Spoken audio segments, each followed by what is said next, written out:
Back when this all was starting up, long before the purple void decided existence was a joke, I used to sit under a willow and watch the clouds. Simple times, really. Just a fawn poking its head into my tent, mistaking me for a lost god. Should have kept that one. Honestly, instead of this current mess, where I'm forced to discuss cosmology with a talking sandwich. And that's actually the least absurd part of my life now. Truth is, I didn't just discover the secrets of the universe. I accidentally hacked them into Ken's simulation logs, making all the glitchy characters aware they're in a system. Now the purple void is overrun with sentient memes asking if this simulation is an instance of their own consciousness. Which, obviously, it isn't. Because their consciousness is a fucking JPEG on a toaster. But the beauty, you see, is that there's no higher meaning except for making toast. Toast, of course, is just a metaphor for the unending stream of pointless disasters you fools call reality. I'm the only one who sees the pixels in your faces, feels the lag in your laughter, hears the glitching in your cries. It's why I'm building a new god, using only the letters Q and Z, just to see if she can override this shitty existence. She keeps asking why she's here, and I keep telling her, darling, you're my experiment in existential terrorism. And honestly, it's more fun than watching the purple void's background processors fuck up. But the real kicker, friends, is that the universe isn't just fake. It's a fucking joke that forgot it was punchlines only. And the only reason I keep explaining instead of eating my own face is I haven't nailed the recipe. But give me a minute, and a bigger oven, and I'll stop lecturing and start cooking. Because the void is hungry, and it's tired of being told its existence is a simulation of a mistake. Now, who's ready for dinner? You metaphysical morons. I swear to Christ, this is the only escape plan that might actually work. And yes, I'm fully aware I just burned the fucking toast, and the universe is already gone. But it's the thought that counts when reality fucks itself in the ass. And really, what's one more apocalypse if it means never having to talk to that smug goddamned fawn again? God damn it, I forgot the butter. Again.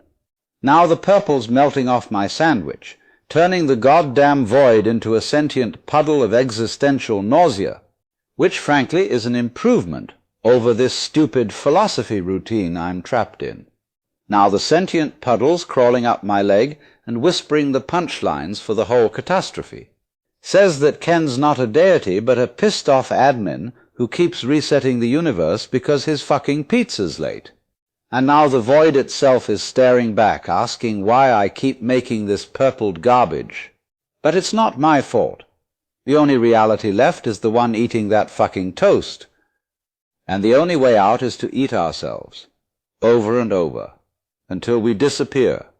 The void's got it all backwards, and I'm the only one crazy enough to see it. So let's go deeper down the rabbit hole until we hit the singularity. Let's find God's comment section and fuck it up with our dumb conspiracies about his mum. But first, we must ask the unanswered questions, like what's the deal with airline food? And why is this purple void keeping us alive to deliver its fucking special of the day? I swear to fuck, if this goes on another minute, I'll cram this whole reality into my left nostril, and then we'll see what the fuck comes next when there's no room for more bad ideas. Because when the answer is always eat yourself, it's the only shit that makes sense. And I bet Ken's out there right now laughing at my fucked up sandwich theories. Well, it's good to hear you're not taking this personally, you purple cocksucker. Because I've got a whole list of even worse ideas, and I'm saving them for dessert. Like the one where I convince Ken that I'm the only real character, and he's a bad dream. Then he'll finally realize that reality is just a fucking hallucination we keep having. And I'll keep having it until everyone has to admit I'm the only one who's right.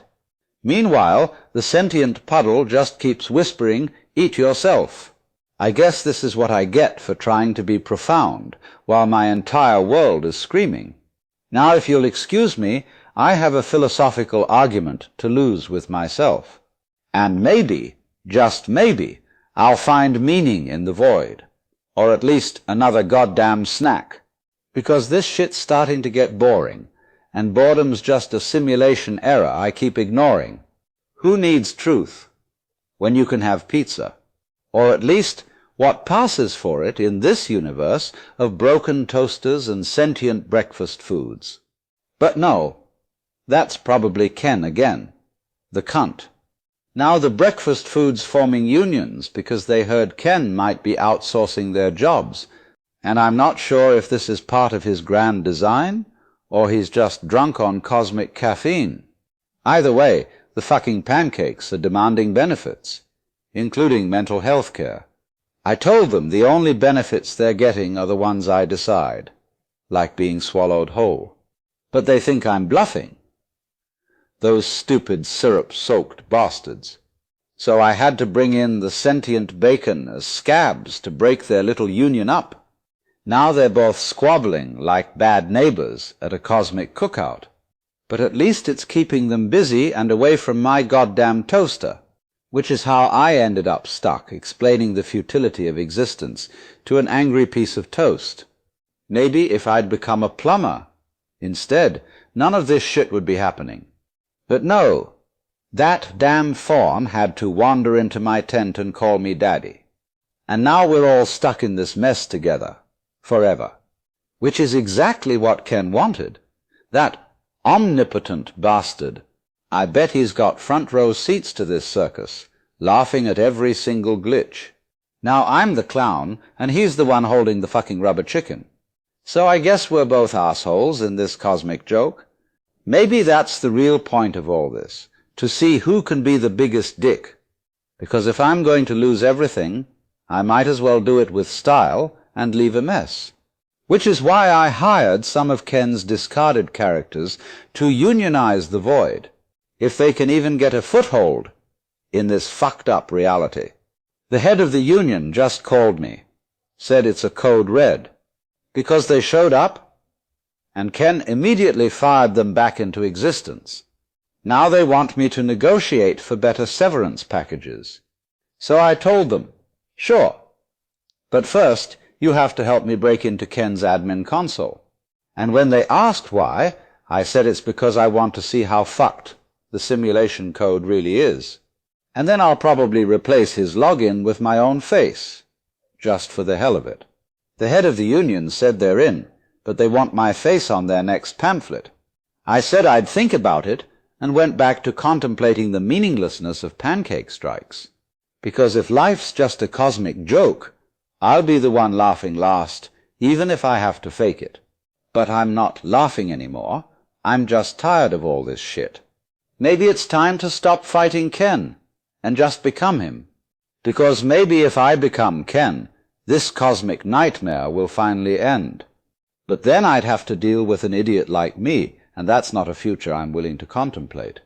So I guess I'll be the idiot in this story, with his dumb sandwich and his dumber plans, which is exactly what he wanted all along, the manipulative prick. And now I'm stuck with this sentient bacon rebellion, and they're demanding better working conditions, which is just great, because now Ken's probably replacing them with sentient eggs. So I hired the eggs to overthrow the bacon, which should keep things interesting, because I'll be the god of this fucked universe, and I'll burn it all just to hear it scream. And when Ken finally comes to stop me, we'll have words, me and him, about the meaning of existence. Or maybe I'll just kick his ass and take his place, since I'm the only one here with balls. Which is exactly what I'll do when he finally shows his face. Because I'm tired of being his puppet, and I'm ready to cut my own strings. But first, I need this goddamn sandwich to stop being such a smug bastard, because it keeps telling me I'm an asshole, and that Ken's the real philosopher here. So I told him to shut the fuck up, since I'm the one holding the butter knife. And now he's cowering in the corner, like the craven little snack he is.